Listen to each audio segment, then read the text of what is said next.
मुझ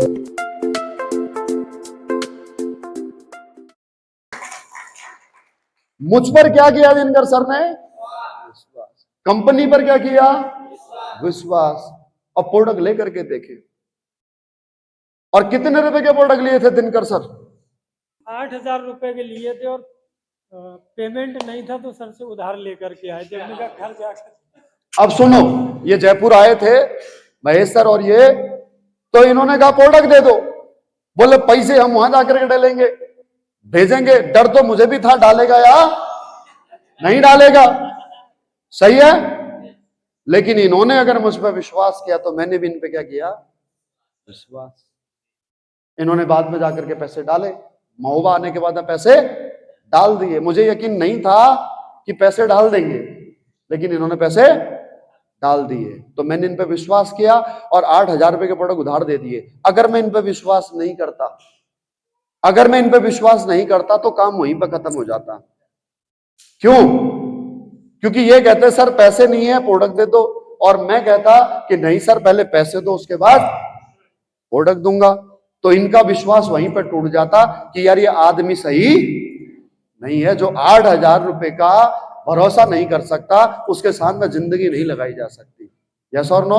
और उसी दिन महोबा में बिजनेस शुरू होने से पहले खत्म हो चुका होता। तो मैंने इन पे भरोसा किया, इस प्रकार से काम हुआ। अब मान लो इन्होंने 8,000 रुपए डाले और प्रोडक्ट लिए, और प्रोडक्ट लेने से इनको कोई फायदा नहीं हुआ, काम शुरू नहीं होता। अगर प्रोडक्ट से फायदा नहीं होता तो ये काम करते क्या? अरे बेकार कंपनी है, कहीं कछु ना हो रहा, छोड़ो इसको, बहुत सारी कंपनी आई ऐसी, ये भी ठग लो। आगे बात समझ में? अरे यही होता, काम छूट जाता। नुकसान कितने का होता? अरे कितने का होता? सुना ही नहीं दिया। कितने का होता? और फायदा होगा तो कितने का होगा? 100 करोड़ का। कितने का?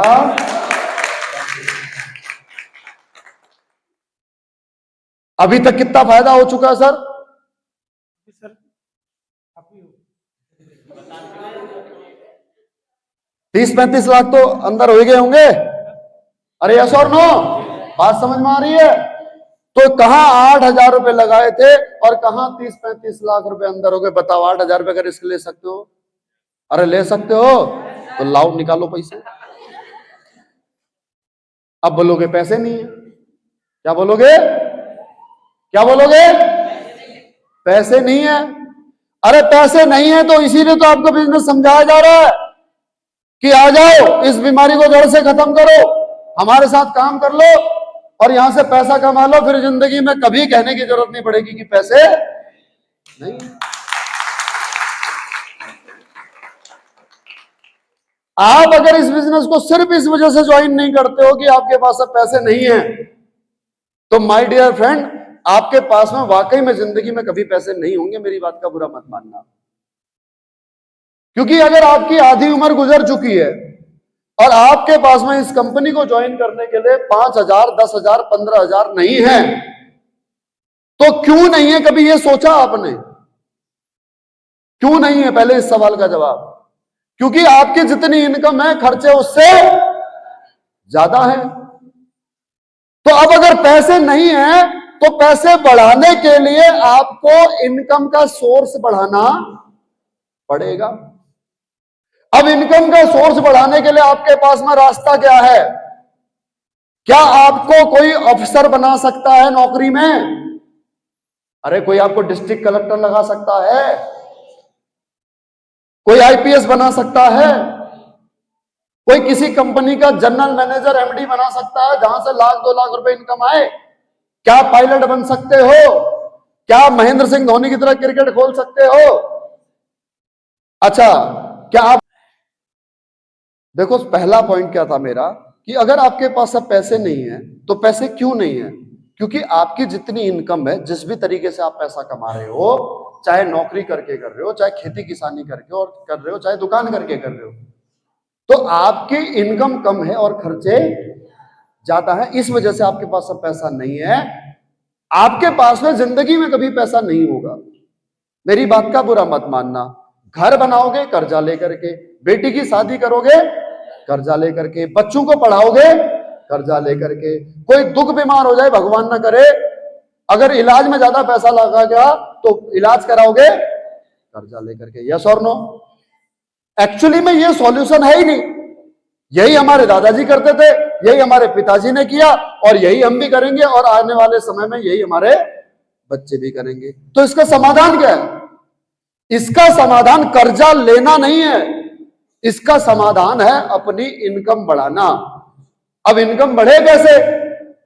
या तो हम इतने पढ़े लिखे होते कि हमारे को कोई अफसर रैंक में भर्ती कर देता, अगर वो ऑप्शन नहीं है तो या तो हमारे अंदर कोई क्रिकेट खेलने का, गाने का, डांस का, एक्टिंग का टैलेंट होता तो वहां से पैसा कमा सकते थे। और तीसरा, अगर हमारे बाप दादा कोई व्यापारी होते, कोई फिल्म अभिनेता होते, राजनेता होते, तो फिर हमारे को कुछ भी करने की आवश्यकता नहीं थी। तो जब ये तीनों रास्ते बंद हैं, तो हमारे जैसे लोगों के लिए ही ये चौथा रास्ता खुला है, जिसका नाम है डायरेक्ट सेलिंग। इस डायरेक्ट सेलिंग बिजनेस में करना क्या होता है? आप एक बार हमारी कंपनी के मेंबर बन जाओ, उसके बाद में आप हमारी कंपनी के प्रोडक्टों का प्रचार कर सकते हो, और प्रचार करने से जो प्रोडक्ट बिकेगा उसका कमीशन आपको मिलेगा। इसके लिए कोई डिग्री की आवश्यकता नहीं, कोई एग्जाम नहीं देना पड़ेगा, कोई उम्र सीमा नहीं है, कोई जाति भेद नहीं है, सबके लिए खुला अवसर है, कोई फिक्स टाइम नहीं है। और इसका आने के लिए क्या करना पड़ेगा?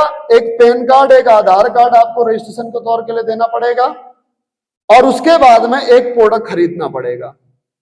प्रोडक्ट खरीदना जरूरी है, बिना प्रोडक्ट खरीदे आपका कोड एक्टिव नहीं होगा। वो क्यों जरूरी है? अगर आप स्कूल में अपने बच्चे को भेजते हो तो फॉर्म भरने से वो बच्चे को स्कूल में नहीं पढ़ाएंगे, उसके लिए क्या देनी पड़ेगी? क्या देनी पड़ेगी? क्या देना पड़ेगा? फीस देनी पड़ेगी। LIC अगर आपने कराई है, क्या कराई है? LIC अगर आपने कराई है, जब तक LIC की किस्त नहीं भरोगे तब तक LIC में मरने के बाद होने वाला नुकसान का फायदा परिवार को नहीं मिलेगा। समझ में आ गई बात? इसी प्रकार से अगर आपको हमारी कंपनी में काम करना है तो अपना कोड एक्टिव कराना पड़ेगा। अब कोड एक्टिव कराने के लिए क्या करना पड़ेगा? जितने भी हमारे पास है प्रोडक्ट हैं, क्या क्या प्रोडक्ट है हमारे पास में? हमारे पास दवाई है, फूड सप्लीमेंट है, घर में इस्तेमाल होने वाले साबुन, तेल, शैम्पू प्रोडक्ट हैं, उसके अलावा मसाले हैं, तेल है, रिफाइंड ऑयल है, साबुन है, शैम्पू है, बहुत सारे प्रोडक्ट हैं।